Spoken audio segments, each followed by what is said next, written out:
Hello everyone, welcome back to my channel. A brand new Barnes & Noble opened up in my area, so this is me going to the grand opening. I missed the ribbon cutting ceremony, but I at least got to be there on opening day, so please enjoy looking at this brand new modern Barnes & Noble with me. It looks totally different than any Barnes & Noble I have ever seen before, and the way they laid it out was just kind of overwhelming but incredible at the same time. There are so many things to look at. So of course I had to start with the onyx storm display just to start somewhere where I felt comfortable, and then I wandered around and looked at a few other things. And by the way, if this is your first time on my channel, my name is Summer. I take you book shopping with me quite a bit. I talk about e-readers, post reading vlogs, and just post all things book-like. So if that sounds good to you, please make sure you subscribe, give this video a thumbs up, and stick around for more.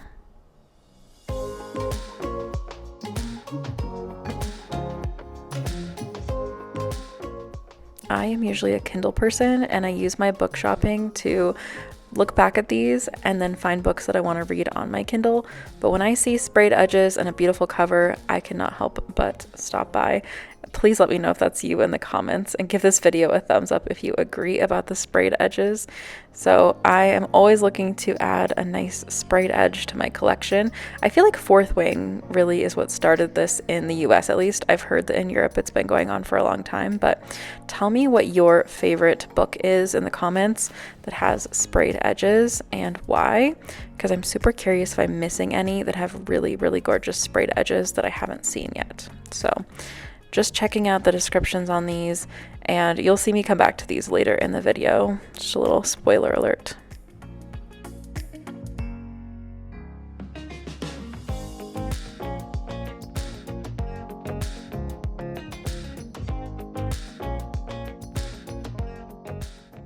I feel like it's always hard not to leave Barnes & Noble with at least 5 books, so I told myself I was going to get a maximum of 2 to celebrate this grand opening.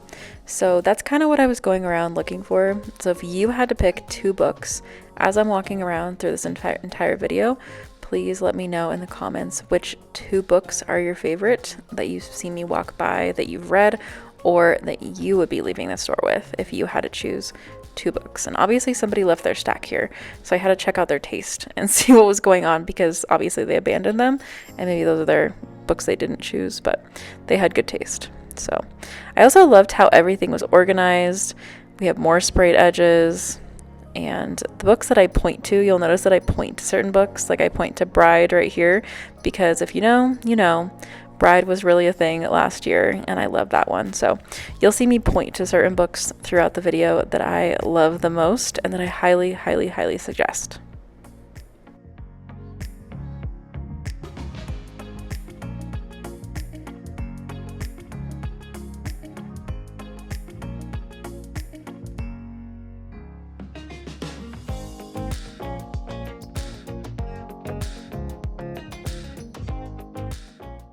I'm normally a paperback person, but sometimes these hardcovers are just so gorgeous that I have to check them out as well. But tell me in the comments if you like hardcovers or paperbacks better.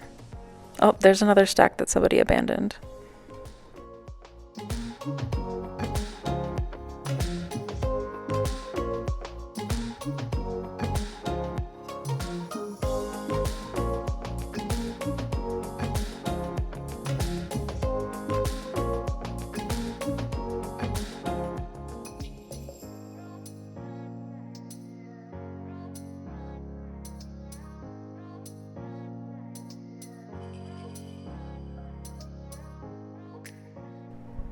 One thing that I was really excited to see was this entire section with gifts for readers, because I have never seen such a large section. When I tell you that this took up probably the entire middle section of the store, which is giant, by the way. This is only a 14-minute video, but it took me maybe 45 minutes to an hour to walk around the entire thing, and then I just clipped it together for you.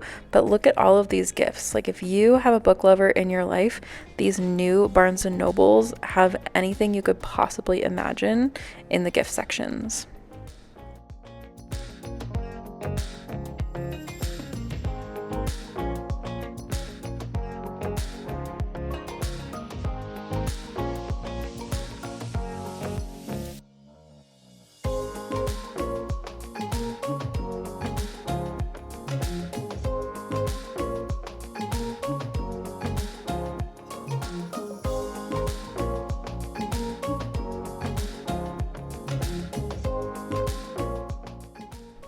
And as I'm watching this back, there's a bookmark that I'm going to pick up here in a second that I actually wish I would have gotten because it matches the book that I ended up buying perfectly, but hindsight is 2020 and I might have to go back for it.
Another thing that I thought was interesting is they almost seemed like they had too much space in this Barnes & Noble.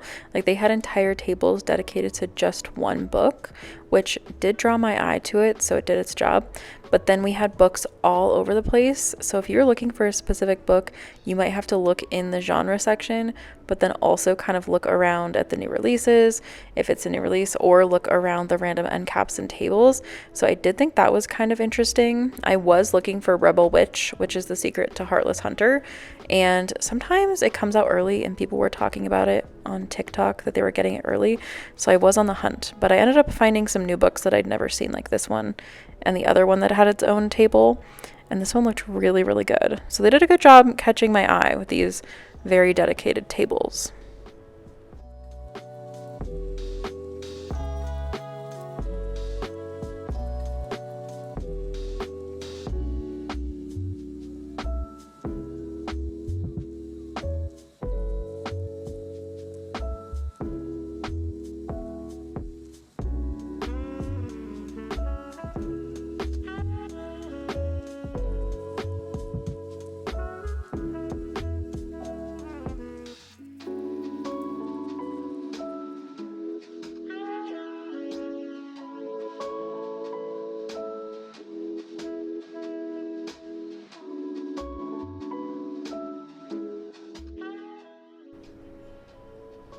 Another thing that Barnes & Noble does really well is they have their special editions. Like that's the special edition of One Dark Window and Two Twisted Crowns.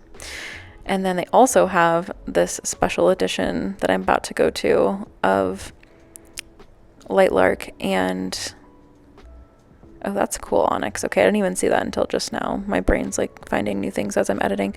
But I just read A Study in Drowning, which is what I was going to talk about, where it has this really beautiful bookshelf on the side, which is honestly one of the reasons why I decided to read this book. It was kind of a tough read, but ultimately I liked both books in the series. The second one comes out in the next couple of months. And then the other thing is I'm always shocked to see that Lightlark and Skyshade, that whole series, is in the young adult. I thought it was a little bit too spicy to be young adult, but maybe I'm just behind on the times.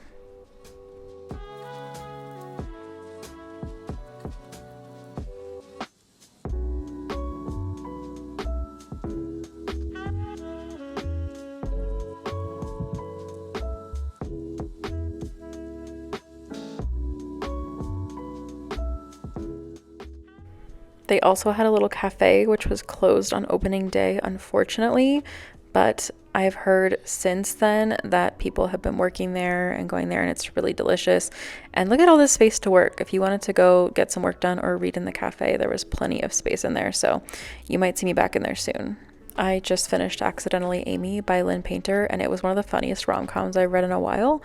And then I also love The 7-Year Slip. If you are just looking for a 5-star read, this one is on my favorites of all time.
As I was taking my time wandering, it started to get busier and busier, so it was harder to film because I didn't want to put people in my vlogs, but those are the two, Phantasma and Quicksilver, that I would really, really recommend if you're looking for a new fantasy book. And look at this chair. Would you sit there? I don't know if I would have the guts to sit in that chair and read. So then as things were getting busy, I went back to that first table and I started looking through to see if I wanted Heavenly Bodies or Dragonfall. And I was really struck by the art and the map and kind of the beginning of this book right here called Heavenly Bodies. And I've heard amazing reviews, but I also like to check the font and make sure I'm going to like the font size and the font itself before I buy a physical book, because on your Kindle you can change different fonts and you can change the sizing, but in a physical book you can't really do that. So if anyone else does that, please let me know in the comments, because I really like to check and make sure that it's going to be something that I'm going to be able to read physically. And I was trying to decide if I wanted to get both of these, if these were going to be my two books that I was going to get, or if I was just going to get one. And ultimately, I decided that I would get Dragonfall on my Kindle and that I would probably take Heavenly Bodies with me. So you'll notice that I put Dragonfall back, even though it sounds really good and it sounded like it might get me through my Onyx Storm hangover, but we will have to find out later, because I decided to put Dragonfall back and take Heavenly Bodies with me. And then I also ended up finding some more books as I was walking out the door. So I got distracted because there were just books everywhere. Like I said, this was one of the largest bookstores I have ever seen in my area. So this just felt like it was never ending in such a good way, but it was so hard to choose which ones I wanted.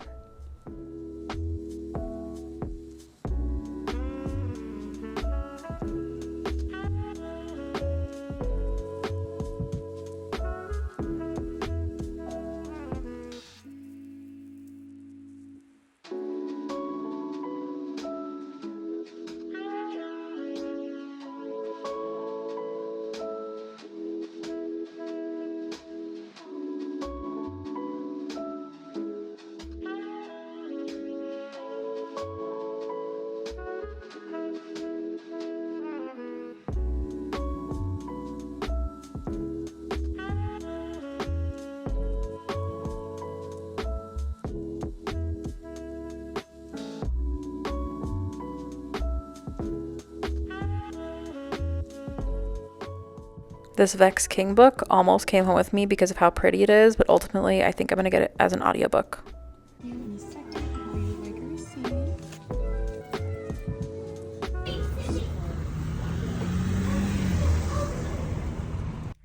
Okay guys, well that was fun. I got to go to a new Barnes & Noble and get Heavenly Bodies. So I hope you enjoyed my little peaceful Barnes & Noble grand opening book shopping. And if you did enjoy it, make sure you subscribe, like this video, tell me in the comments if there are any books that you saw while I was walking around that you want to read or that you recommend, and I will see you in the next vlog.